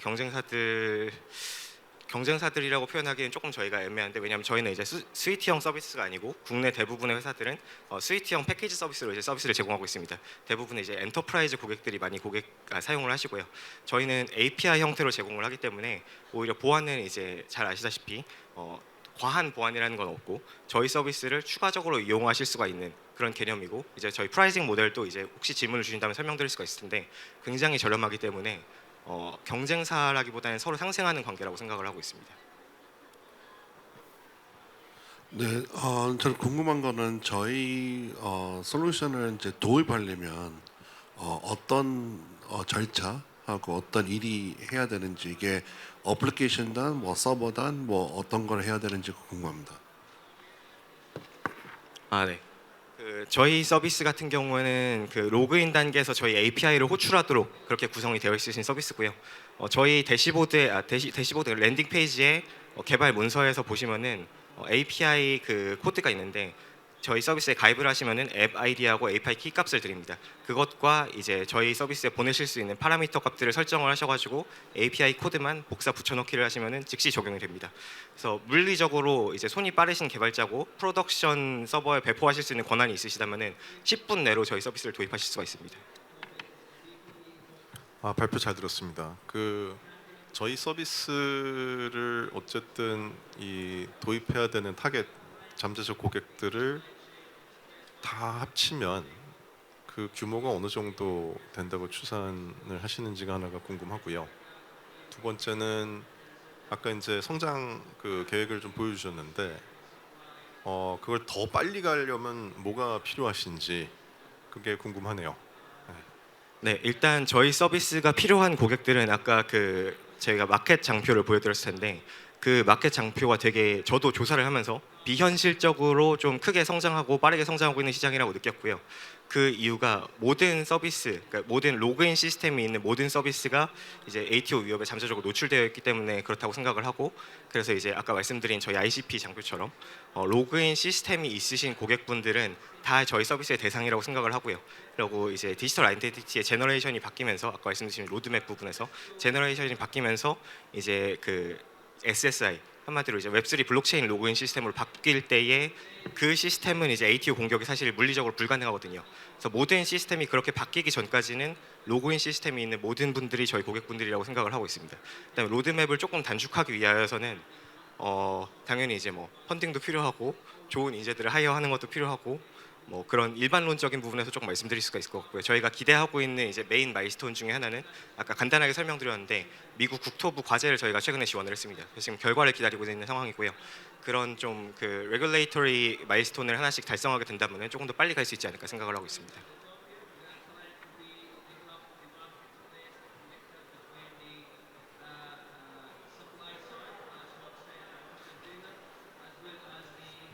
그 해외 쪽 영업 전략은 어떻게 생각하시는지 타이밍이라든지 타겟팅하는 국가 시장 그리고 그런 경우에 이미 존재하고 있는 그 경쟁사들 어떻게 생각하시는지요? 실제로 지금 저희 컴업 부스에서 다행히 지금 이번 행사가 굉장히 글로벌하게 훌륭하신 분들이 많이 오시기 때문에 그 경쟁사이자 굉장히 선배 기업이라고 하실 수 있는 P모사 미국 그 지역 이름을 본딴 P모사의 이제 한국 본부장분도 오셔가지고 이야기를 잠깐 나눴는데요. 그분도 저희 서비스에 대한 설명을 들으시고 경쟁사 제품이라고 생각을 하진 않으시고요. 그냥 본인들의 스위트 패키지에 어떤 이제 같이 코셀링 할 수 있는 그런 제품이라고 생각을 하시고 있으신 개념이시고 저희도 앞으로의 전략도 요 지금 인증 쪽 도메인에 대한 보안에 집중을 해가지고 세큐리티 섹터 전체로 서비스를 확장하기보다는 이쪽에서 같이 상생을 하는 모델로 조금 가려고 생각을 하고 있고요. 그 다음에 제가 죄송하지만 두 번째 질문이었던 거였죠? 그러니까 해외 진출에 대한 네. 타이밍과 해외 진출에 타겟 대한 시장. 타이밍과 타겟 시장 같은 경우는 지금 저희가 일본 쪽하고 미국 쪽을 조금 이제 열심히 해보려고 하고 있고요. 일본 쪽 같은 경우에는 좀 패키지형 시큐리티 서비스라든지 아니면 관제 서비스 같은 것들이 일본 내부에 있는 자체 개발자들 풀이 좀 어떤 개발 역량이라든지 경력이라든지 아니면 사스에 대한 친화도가 낮아가지고 이렇게 API형 서비스가 조금 더 우위가 있는 시장이라고 저희가 판단을 해가지고 그렇게 지금 서비스 공급을 하려고 물심양면으로 노력을 하고 있고 미국 쪽 시장은 실제로 저희 대표자와 핵심 개발자 2명이 지금 현지에 가 있어서 열심히 지금 잠재적인 클라이언트들을 만나고 있습니다. 저희 그 비즈니스 모델 관련해서 좀 궁금한 거 있는데요. 그러면 저희는 사스가 아니라 API 콜 방식으로 과금하는 건가요? 네, 일단 이 서비스 오늘 소개드린 이 서비스는 API 콜 방식으로 과금을 하는 거고요. 구체적인 과금 모델은 저희 부스 오시면은 아예 숫자를 보실 수가 있는데요. 이제 티어를 두 가지로 나눠가지고 기본 티어에서는 저희 글로벌 폴리시 룰과 글로벌 폴리시 AI를 사용하시는 모델에 API당 과금을 하고요. 그다음에 엔터프라이즈 폴리시 같은 경우에는 엔터프라이즈 모델 같은 경우에는 좀 데디케이티드 룰과 데디케이티드 AI 모델을 적용을 해드리는 그런 서비스라고 보시면 됩니다. 저희가 지금 아까 서비스 세 가지를 설명을 드렸는데 로그인 사스가 있어가지고 그건 이제 사스형으로 서비스를 하고 있고 원래 이 서비스는 그 서비스의 보안 모듈 중에 있었던 기능들을 모아서 프로덕트화를 해가지고 출시한 그런 서비스라서 좀 API 중심이라고 보시면 되겠습니다.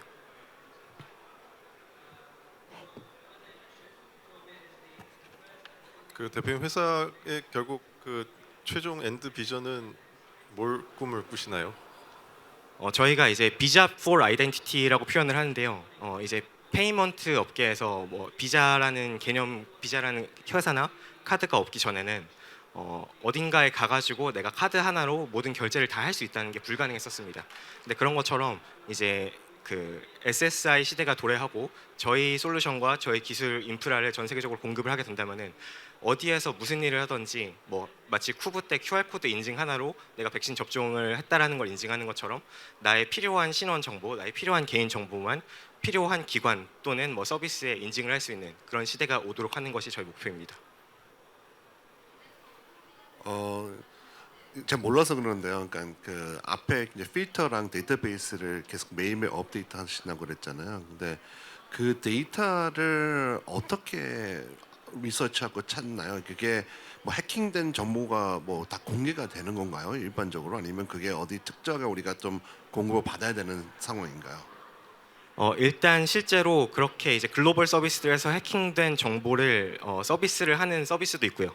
그 다음에 뭐 블랙마켓 같은 데서도 당연히 저희가 열심히 노력을 하면 정보들을 찾을 수가 있고, 그리고 국내 같은 경우에는 개인정보보호위원회에서도 유출된 데이터베이스를 이제 해시를 해가지고 조금 이제 찾아볼 수 있게 매칭을 해볼 수 있게 이렇게 서비스를 하고 있습니다. 예, 그 질의응답까지 잘 들었습니다. 그 심사원분들께서는 점수표 체크를 해주시고 오늘 또 멋진 발표 진행해주신 발표자분께는 모두 큰 박수 한번 부탁드리겠습니다. 네, 감사합니다. 예, 이렇게 파이널 무대의 첫 번째 세션이 마무리가 됐습니다. 발표도 쉽지 않지만 심사도 쉽지 않습니다. 저희 5라운드까지 고생해주신 심사위원분들께도 또 다 같이 큰 박수 한번 부탁드리겠습니다.